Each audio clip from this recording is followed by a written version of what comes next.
As I've traveled, I've had discussions about COLA, the cost of living adjustment, and people's pay.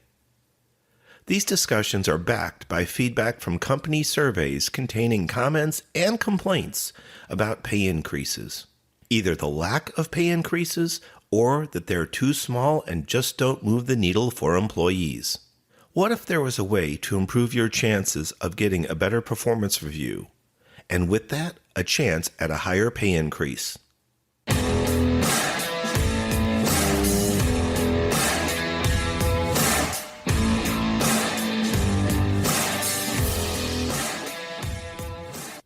Welcome back to the Career Growth Made Easy podcast. I'm your host, Craig Ansell. We're rolling into episode 88, a guide to performance reviews. I started out the intro with a little bit of a teaser, talking about complaints that people have shared with me as I travel, backed by survey results from large corporations. It seems that a number of employees just aren't happy with their pay raises. We've agreed that they should be thankful for receiving any amount of money in today's economy, but the fact that some of these performance reviews coupled to pay raises are so poor, it really hurts the employees. And that's something we're going to talk about today. If you had the opportunity to change how your performance reviews went and affect the opportunity to receive a higher pay increase, would you take it? I bet you would. Today's episode is number 88, a guide to performance reviews. We're going to walk you through how some of the most common performance reviews go and some opportunities for you to influence and affect how you're seen in the performance spotlight. Hopefully, these tips will help you so that you can be better recognized in your job, regardless of what position you work, and when it comes time for pay raises, be thought of more highly and benefit with a better pay raise and/or bonus. By the way, I'm going to cover a number of financial terms, some calculations, and also some key points from today's podcast episode, and I'm going to put those in a free download at our website. Plus, there'll be some bonus material not discussed on the show that you really want to get your hands on. So I'll remind you towards the end, but listen to today's episode, then download the freebie so you have all the key points mentioned in this podcast and some bonus content. It will really help you shine and understand financial situation better when it comes to pay raises and bonus opportunities. Let's get started with the key content. I mentioned a term in the intro called COLA, C-O-L-A, and it stands for Cost of Living Adjustment. Basically, it relates to inflation. For the last, I believe it is 80 years or so, inflation has averaged around 3.25% interest per year. That means that $1 today is not worth $1 next year, the same time. Inflation goes up 3.25% on average per year. That means that something that costs $1 today does not cost $1 tomorrow. It costs $1 plus 3.25% interest next year, or $1.0325. To illustrate this differently, people used to say, I have $1,000 or $10,000 savings. I'm going to put it under my mattress for safekeeping. Let's say they do that, and 10 or 20 years go by, and then they take that $10,000 out in this example. Yes, it physically is $10,000. You can count it. But what you can buy with that $10,000 has diminished. Something that cost $10,000 20 years ago at the time of savings could have been purchased with that $10,000. But that identical item about 20 years later has seen 20 years of approximately 3.25% inflation year over year. Essentially, the cost of that item that you might want to buy has doubled. That means that your $10,000 now has $5,000 of buying value. Or the item that you'd like to buy now costs $20,000. You only have 50% of what you need. That's the problem with putting money under your mattress. If you also put money into or low interest bearing accounts, such as savings accounts or money market, You're going to receive interest at a very low rate. In some cases, it's so marginal, it barely even goes above zero. The point there is, you might feel you're protecting your money, fine, but it's actually not doing you any favors because the inflation rate is at such a higher rate that your money is actually decreasing in value. I didn't mean for this to be an economics example, but hopefully you'll understand by one of my two examples that money does deflate or decrease in value due to inflation, the cost of material goods and the cost of living. What's all this about anyway? Regardless of your hourly rate or your salary, what you're making this year, if it stays stable and you don't receive a pay increase or a bonus, will actually mean that you have less money to buy material goods with and services. Why? Because your salary today, whatever it is, does not have the same buying power it will in a year from now, given the inflation example. Unfortunately, many of us don't receive 3.25% pay increases per year. Many of these are called merit increases. You should be provided a merit increase based on your performance and the value that you provide to your organization. A lot of performance reviews are routine and follow predefined processes. Some companies and performance reviews tell you to sit down once a year or every performance cycle, whatever that may be, and they explain to you what they see your values and how they see you performed. At the end, you typically accept the performance review. It may be verbally recorded with approval. It may be written and ask for your signature at the end, but many times you're told what the company or the organization sees and perceives as your value. Then you may or may not receive a pay increase at the end, possibly connected to some type of bonus based on your performance. That's the reactive way to have a performance review. With this Guide to Performance Reviews podcast, we're going to talk about ways that you can influence your performance reviews throughout your performance cycle, throughout your year cycle. You have the opportunity to talk to your supervision or management at any time. Now, some situations may merit additional discussions while others less.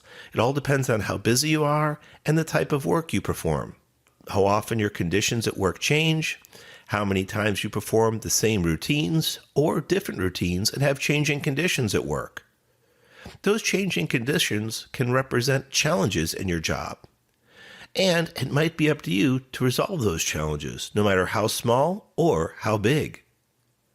The bottom line, talking about a guide to performance reviews, think about your performance on a daily basis as you enter your work or put on that headset and do your job virtually, do your job remotely. Why were you hired in the first place? Do you remember your job description? For that matter, can you access it through your company's HR portal? Or can you go online and look at job descriptions of open positions within your company that are similar to what you do? It would be a good reminder to print out your job description once a year and review it and kind of give yourself, a self-evaluation. See how you're doing, rate yourself, and rank yourself. Be honest, be truthful. Where do you feel you have shortcomings? Those would be your weaknesses. Where do you feel you have opportunities for learning or opportunities for improvement? When it comes time to your performance reviews, have you ever been compared to another employee, whether it was named or nameless? If someone was compared to you and you were told this person has stronger qualifications or stronger attributes in the following areas, it would be worth noting down either during the performance review or afterwards while the information's fresh in your head. The point is, your supervision or management is comparing you to others on the team, and rightly so. They're ranking the strongest to the weakest, or the strongest to the newer team members that don't have the background and experience. If they're mentioning other people, there's a reason why. They're on their minds. Now, it might be because we're doing performance reviews. You're right. But it could also be that these people are on their minds more frequently during the calendar year when you're not having standard performance reviews. These are ways that you can improve your performance so that you get onto your supervisor or manager's mind more frequently. One of the ways to do it is to have a discussion with them mid-performance review cycle. Make sure that you have some content prepared and don't just set up a 15 or 20-minute meeting with them just to say, hey, time to meet. You'd have a brief agenda so that you know what you want to talk about and what your goals are. You could start with talking about an understanding of your job role to make sure that you're performing well. After you lay that on the table, take a deep, long pause and try to read your supervisor or manager. Read their body language, look at them, read their posture. Hopefully they'll give you some good feedback. If the room remains quiet, simply ask them, based on what I just read to you or based on what I just talked about with my position, I would like to ask your feedback on how I'm doing and get some areas for feedback or some areas for improvement. Most supervisors won't turn that chance down. In fact, I know as a former manager and director, I would love to have my employees come to me midterm and ask how they're doing and talk about areas they might want to improve on. It's a lot easier to get feedback from others than it is to self-evaluate because sometimes staring ourselves in a mirror, we just can't see past ourselves and our shortcomings. Sometimes we can be too proud of our strengths and we can overlook our weaknesses. So with that in mind, consider a performance review with your supervisor or manager midterm. Have a plan together to talk to them about your strengths and your weaknesses. Remind them of your job description or ask them about it in the discussion. And ask them if they've recently promoted, how did they go about doing it? There might be some hints. There might be some information in the formula that your supervisor or manager used to receive that promotion.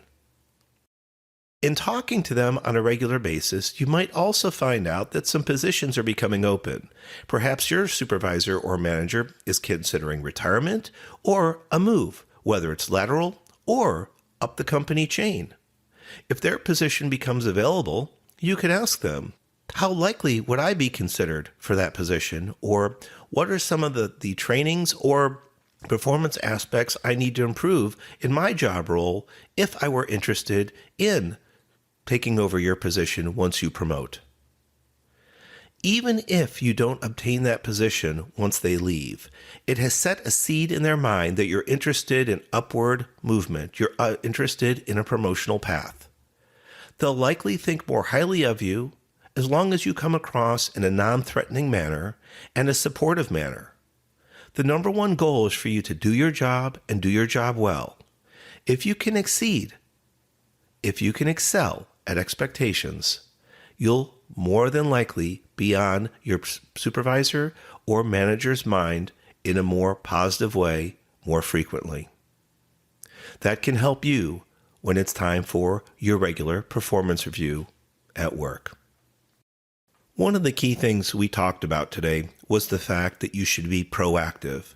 As part of Career Growth Made Easy, we talk about ways to improve ourselves, improve our performance, improve our knowledge, improve our skills. And one way to do that is being proactive. Don't wait for your annual performance review to come around again. Start thinking about your recent performance reviews. If they're frequent, go ahead and look back at them. See what type of progress you've made with that feedback. Now, if that feedback is the same year after year or cycle after cycle, that would mean you're somewhat stagnant or at least viewed stagnant. You have the opportunity to change that. Find out, read through your performance review line by line, word for word, and try to pick out key words that emphasize your areas of strength, your areas of weakness, or your areas of struggle. From there, make a solid performance improvement plan that you work on to improve your capabilities, your knowledge, your skill set. If it's education-based, there's quite a bit of information out on the web There's quite a bit of information through podcasts like this one. And also, many universities are now offering free courses. You would receive an honorary certificate for completing a course, which would likely not go towards a formal degree. But remember, your goal is the education and the training from others in a professional field. So think about that. What feedback have you received recently? Do you have any notes from customers? Do you have any emails and comments? Initially, that feedback might have offended you or caused you to become defensive because it wasn't prepared well or written well. But now that that situation is over, go back and dig it up. Try to remove the emotional tones from the email or from the notes that you have and just read the facts. What statements were made about your perceived challenges or perceived concerns in your position? Try to work on those for your next coming performance review. If there's something in a prior performance review that you don't understand, or you'd like to get more information, and that particular supervisor is available, maybe sit down with them just for a few minutes to talk about it. But remember, have a game plan in place before setting up that meeting. Don't just meet to say hi to each other and catch up. You have a specific goal, a specific target in mind. Hopefully, today's podcast, A Guide to Performance Reviews, has helped inspire you and make you a little bit more aware about the economy and inflation and COLA, the cost of living adjustment. Oh, by the way, a final tip. Some people have the opportunity for salary or pay increases or a bonus at the end of the year. While a larger sum bonus sounds great, and it's good to look at that large sum of money in your hands, it's a one-time bonus or a one-time gift. After you have it, it's spent and it's gone. A salary or pay increase stays with you and helps offset inflation or the cost of living adjustment. So, unless there's an unusual weighted advantage for receiving a bonus, a one-time payment, I typically opt for the salary increase, the pay increase, because it stays with you and helps you try to catch up with and even try to beat inflation. I hope you've enjoyed the Career Growth Made Easy podcast, episode 88, A Guide to Performance Reviews. I've been your host, Craig Ansell. Don't forget to share the word with others if you've learned something from today's show and found it helpful. We're looking to grow our listener base and our email subscribers.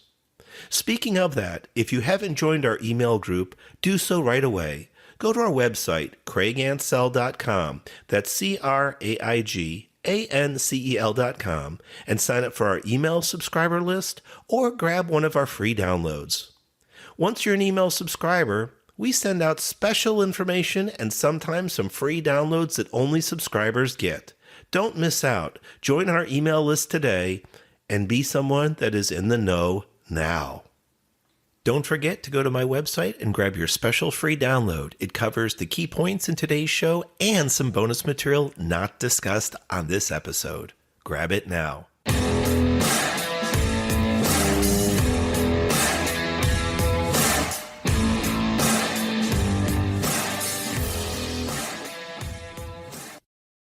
Thanks for watching. If you've enjoyed this episode, be sure to subscribe to our channel. New episodes every Monday. In the meantime, why don't you follow us on social media at Craig Ansell on Facebook, LinkedIn, and Instagram. To book a coaching appointment, download our free guides, or join our email list, check out the links in the description below.